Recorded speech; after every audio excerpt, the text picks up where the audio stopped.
মৃত্যু তোমার চোখের নড়াচড়া বন্ধ করে দিবে, মৃত্যু তোমার কানের শ্রবণ শক্তি স্তব্ধ করে দিবে, মৃত্যু তোমার ঠোঁটের নড়াচড়া বন্ধ করে দিবে, মৃত্যু তোমার জবানের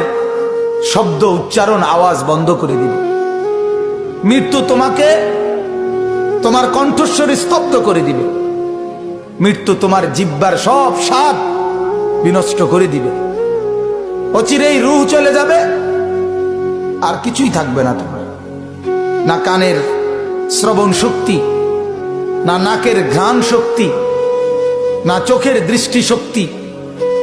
না চামড়ার অনুভব শক্তি, না পায়ের চলার শক্তি, না কল্পনার বিবেকের দিমাগের চিন্তা ফিকিরের শক্তি,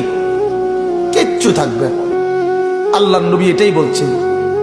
সব কিছু নষ্ট করে দেয়, মিনিটে স্তব্ধ করে দেয় যেই জিনিস, সেই মৃত্যুকে বারবার স্মরণ করো, বারবার স্মরণ করো, বারবার স্মরণ করো।